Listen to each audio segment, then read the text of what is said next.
This one. Little face pat. A man more attractive that has nothing to do with your looks is having attractive female friends. When women see you hanging out with attractive female friends, this basically pre-qualifies you. Other women start to get intrigued and ask themselves, what makes this man so special? Or why are they so comfortable being around him? Not only does it make you look more attractive, but it also makes you look like a safe option. This is why if you were ever to have a wing woman by your side when approaching other women, you're going to notice that they're going to be a lot more receptive to you. It's true though. Take a bow. Michael's been preaching this for years. Like, Michael, how long have we known each other? Like 2020, right? You've been saying this forever. No, I've been getting crucified for this since '08. Yeah. But it's true. It's so, oh my God, if you just have a really hot wing girl, you meet the hottest girls, you get invited to the best parties. You get used to being around women. And when I first got in this space, everyone called me a bitch because I was saying this shit. And it's like, bro, you have no idea what you're talking about. Then they would see the photos of me with all these girls and the girls I was dating. And they're like, you're paying them. I'm like, no, I told you in the beginning, I have a bunch of hot female friends who introduced me to other women. And in fact, that's how I book the girls on this show. And it's just so crazy to me. And now, like, I love Austin. I know I'm a fan of his stuff. He's a fan of my stuff. But like actually having him say that, I was just like, finally, like, thank you. I mean, it took years for people to like come to this grasp.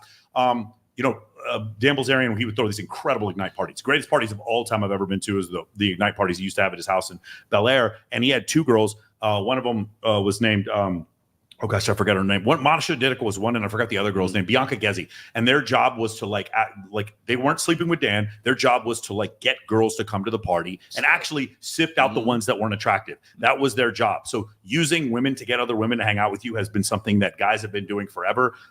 Same thing has happened with you, Hefner. This is just a very common practice. Guys who don't understand this concept, the reason why is they're like, no, I'm friends with that girl. She's going to friend zone me, and I look like a beta chump. No, when girls friend zone you, you do look like a beta chump. When you friend zone them, you do not. And guys can't understand the grasp.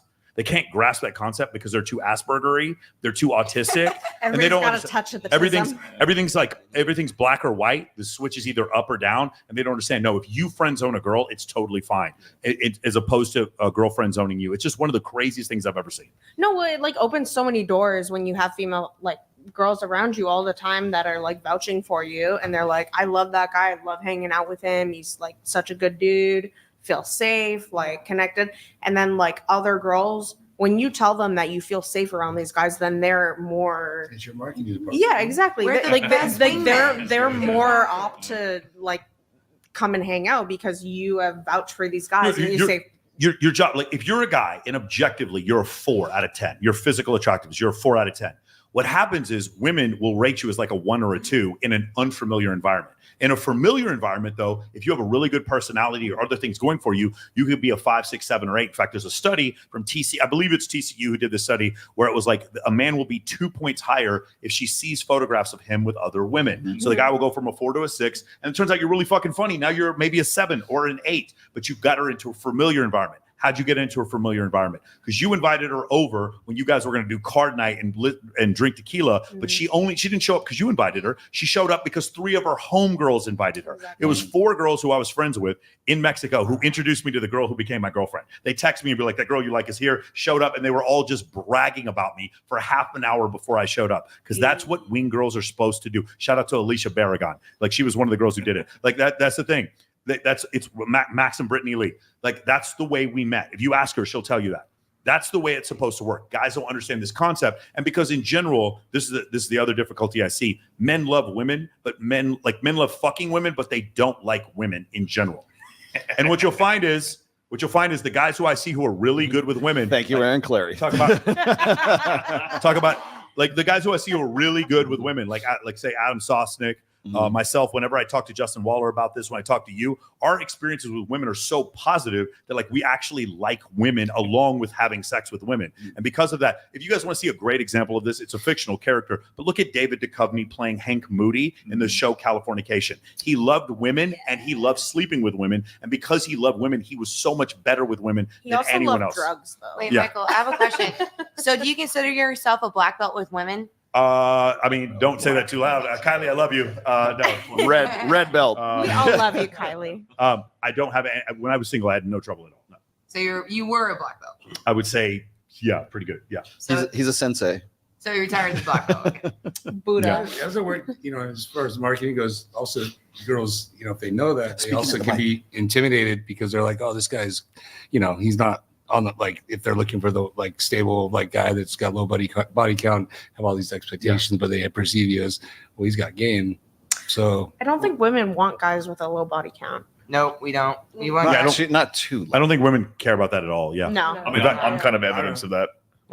Yeah, you are. I used to be a porn star. You need experience. And you'd think because I hear the argument online all the time that like, oh, no woman would want a guy who's like a man whore or whatever. Yeah. I get that comment all the time. But also, And it's your but it- job. I mean, but that's kind of But it's also not true. irrelevant. It's also not true. Women do not irrelevant. care. If you But were previously a man whore, they make- don't care at all. It makes no difference whatsoever. And all of my exes over the last like few years have all they've all known that was what I did. Yeah. And it like, if anything, they were like curious about it, but it never bugged them. Probably turn them on more than Depends anything. how stable the girl is emotionally, and they're obviously secure in their, I've seen incredibly stable women with multiple master's degree date guys that used to be male VIP hosts that have been with 600 women. Like I just don't, because again, Dr. David Buss does a study where he looks and sees about men and women. Do men care about women's body count? And the answer was yes, almost ubiquitous amongst every society. They were far more interested in a woman's body count than the other way around. When women asked, do you care about a man's body count? In Norwegian countries, they thought it was fucking weird if a guy was a virgin. If he had a low body count, they thought that was undesirable. So it's quite the opposite. I've just seen numerous examples. I know a bunch of guys here who are male strippers and are dating like super squared away women. It's just women, attraction cues for women. One of them is a man having confidence, dominance, whatever it is, and having a high body count doesn't take away from that. Fucking a virgin's not fun though. It's like you do 2 pumps and it's like 3 pumps. and you're like, that's it. That's hilarious. By the way, the stuff we were talking about We have right an now, expert witness the here. stuff we're talking about right now I'm a about virgin. men What's the fun? men coming off as players looking bad, that's not true. It's just not true. And women being the best wing women, being the best wingmen that you are, that's free game. Like that's the most important part. You're getting this from this show and you might not recognize it because you want us to like scream at women and shit. This is the part that makes you better. They're like you want to see the fucking yelling men and women yelling at each other. Go this to- is the go to part whatever where- podcast. Yeah, for sure. If you want to actually get better with women, this is the part you need to listen to. Go ahead. Yeah, Go ahead. I was going to say is that as far as like the body count for guys, it's again, it comes down to pre-selection, comes down to social proof, comes down to competition anxiety, comes down to all of these things are like I'm starting to see this more and more as I've been doing writing what I've been doing for a long time, and I'm almost convinced there's like a holistic approach to like say the red pill kind of stuff. So it's like when you look at pre-selection, when you look at social proof, when you look at competition anxiety, when you look at like a sense of urgency, like if a woman wants to get with you that night, like you even said this at one point, and I'm going to bring it up again because I do this on every goddamn podcast with you. Now you even said like when a woman like wants to get sexual with you in a very short time frame, whether that's the same night lay or maybe like the day after or whatever like that, it's a compliment to you. Why did you say that? Well, because a lot of guys they interpret like a woman sleeping with them on like the first date or whatever. They think the women are always As, worried that they're considered, I'm too easy. But Well, like guys will say this. They'll say like, "Oh, that puts me off because like I think she's easy." or those are whatever. guys who don't. But fuck. they're the guys who don't There's fuck. a case where the chick is easy though, and Right. she has a high body count in that scenario too. Well, So there's a lot the of- way I always interpreted it was if a girl sleeps with me like really quickly, like, that's a smart girl. Yeah. She's good at like I mean, it sounds a bit arrogant, but like she recognizes a catch. Exactly the same way. A girl sleeps with me on the first, like a girl may sleep with another dude and on the first date, she might be a slut. If she sleeps with me on the first date, she's smart. Like I totally agree with that. Like What if she doesn't work? Like, what if she has a tracker and not working out, where she's like a serial scenarios sleeping with guys? well, but the thing is, where I think women get this wrong, and again, I had a psychologist on here Wednesday. Often women would come to him and be like, "I don't sleep with men on the first date because I slept with this other guy on the first date and it didn't work out." And he has to inform them. It's like, unfortunately, like, honey, the reason why it didn't work out wasn't because you slept with him on the first date. It didn't work out because you chose poorly. That's the reason why. Right. A lot of like, I'm just letting you know, ladies. Are there some guys out there that are hyper judgmental and will judge you for sleeping with them on the first date? It's fewer and fewer men than you would actually believe. Yeah. If you sleep with a guy on the first date and it doesn't work out, it's not because you slept with him on the first date. It's because other reasons, because the other insecurities that were brought up. Maybe you try to push it into a relationship too quickly, or you chose a guy who has too many options, and that's the reason why it didn't work The out. guys who are his friends or the guys who are saying like the guys online who are saying like, oh, if she sleeps with you on the first date, like she's a whore, you can't take her seriously. Yeah. Are the guys who women never sleep with on the first date? Yes. He's the guy who's don't never fuck. had that Yeah. experience. Yes. So like he can't relate to like Same They thing. have no frame of reference. Same thing. Yeah. Justin Waller, when he talks about gentleman game, a lot of like gentleman game works. You buy the flowers and open the door and take a girl to dinner who deserves it because she's giving you outrageous levels of genuine desire. And the guys think that that's simply because they've never received genuine desire from an attractive woman. They never had a woman like a woman who wants to like literally crawl inside your head, be everywhere you are all the fucking Ride or time, I thought you were cooking. gonna say crawl somewhere Yeah. else. Crawl up your ass. Cook and clean for you, take care of you, be the source of all you, like a woman who is just like obsessed with you. If you have that girl deserves all the dinners, all the vacations. She deserves all of that because she did that for you, right?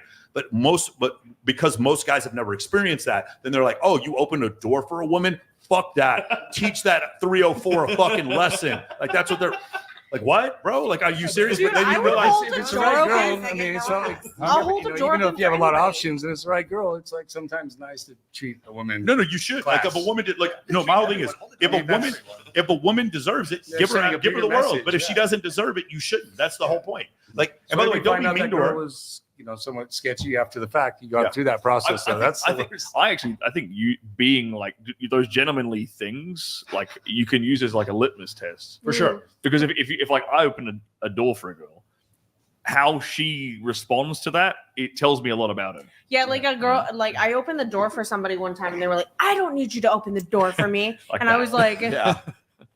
huh? I always say, Like- like, let it shine in your face. You're welcome.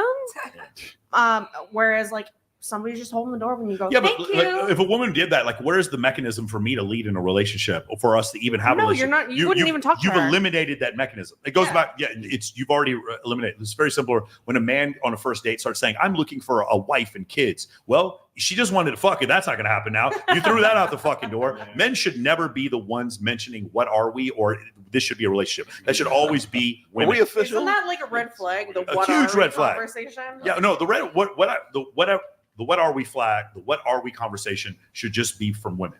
And Mm-hmm. a guy can then make the decision. If women are the gatekeepers of sex, then men are the gatekeepers of relationship, of fecundity. Ideally. Yeah. Done. Well, like what's Practically that phrase not. from My Big Fat Greek Wedding? They say like the man is the head of the house, but the woman turns the neck Is the house. any way she wants. Sure. I think.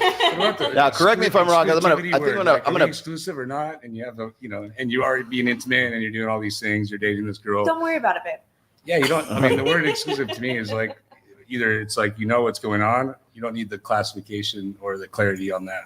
Right? Exactly. I think while I agree with you, a lot of women will hear what you're saying and then be in a situation with you and then be like, "What the fuck? I thought you understood we were together, Well, the flip but you side never of had the it- discussion."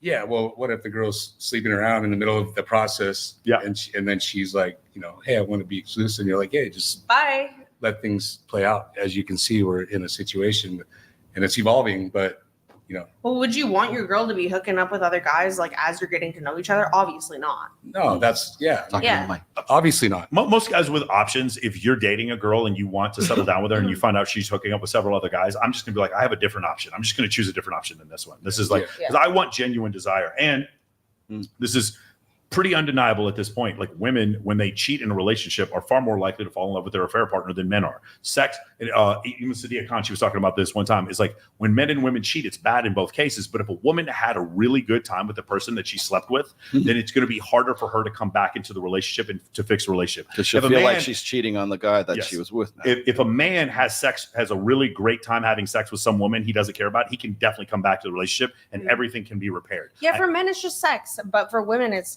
I feel like it's a lot different. Like you can just go have sex Okay. and And like, I know debate that. I debate that. I know Really? this. Yeah. Wait. Go, I mean, know for my own experiences. Oh. Okay, I'm not saying that that's maybe you're an anomaly. No, I mean, for my own experiences, like I've been in a relationship most of my life. Mhm. So like I've been single in my mid 30s, got divorced and whatever, and like kind of like maybe I don't know, it's been like 8 years or something of being in a few relationships, but single for the most part, considering they weren't in marriage like or whatever. situationships. No, they weren't situationships. There's been a couple. I mean, right after I got divorced, I was in an 8-year relationship, and then the girl cheated Oh, on me geez. in a certain point, and then got into another situation shortly after, not shortly after, but within, but this girl was very persistent and very like dedicated to me dating her, and like created this whole facade of like, I'm in love with you and will do anything for you, and put on this big show. But the whole time, I'm starting to believe in it. Like, oh, this is the truth. Like this girl, and starting to feel bad that maybe I'm, not necessarily giving this the chance that I should. I twisted and screwed up from my experiences. Yeah. And then I feel guilty, and I'm like, hey, maybe I should give her a chance. One of the things, again, sometimes men have to do often is, if women like you, you're going to disappoint them. Sometimes you need to learn that you're going to have to disappoint them. They're going to ask you to do things that take you off your path and purpose. If I took breaks as much as my girlfriend wanted me to, I wouldn't have a fucking business. All right. You're going to have to do things that disappoint them. That's just something. But going back to what I said before, I know there are probably women screaming at the TV when I said this, or screaming at their phone. When I said this before, 83% of the time women fall in love with their affair partner, which means 17% of the time women are just going out to fuck. And 30% of the time men fall in love with their affair partner, which means 30% of the time men do fall in love with their mistress. That does happen. But the majority of the time, men fall in love with their affair partner far less than women do. That happened with me. My ex was cheating on me, and he actually ended up getting married to the girl he was cheating on me with. Okay. I'm not surprised. It happens a lot. Sterling, was it you that said like every guy wants like an easy girl, but you want them to be easy for him? Only easy yeah, for was that you? Yeah, only easy for you. Every guy wants a slut, but he wants it to be his. Yeah, slut. dude. Look, again, one more time. If a girl sleeps with me on the first date, that makes sense. I have game. I totally understand. Are you a that good doesn't make any girl? sense. Like, but if a girl sleeps with some other dude, I think she's probably making a bad decision. I mean, it comes off as arrogant, but I know it's true. I think it's a reflection of like the guy's self-esteem to like to that point. The guy who gets like the guy ick from a girl sleeping with him straight away. That guy's got no self-esteem, is my opinion, because he's like, he can't fathom a woman finding him that attractive that she would just go all out. Yeah. Yeah. You know? So I'm thinking I mean, like if that. if the girl, you're the anomaly and she sleeps with you on the first night, then great. But Yeah. if she's doing that with every guy, she needs incentives. Well, the point Michael's trying to make is like, we consider ourselves to be the anomaly. Yeah, Oh, you there's hope that- you yeah, are. just that. But like going back to what you were saying before, like I've seen that before, where it's like because she's saying all these things, she's promising me so much commitment. Now I feel guilty for not giving her the commitment that I want. Instead, what I'm going to do is I'm going to ask about her past. I'm just going to ask her family. I'm going to say, you notice all her friends from high school don't talk to her anymore. All her friends from college don't talk to her anymore. All of her exes seem to hate her and think that she's crazy. But she says all of her ex-roommates are crazy. All of her ex-boyfriends are crazy. Like at some point, you're going to be like, wait a second. If you have 10 roommates and they all say that, you say that they're all fucking crazy, at some point you're the one who's the problem. And so you come to this realization.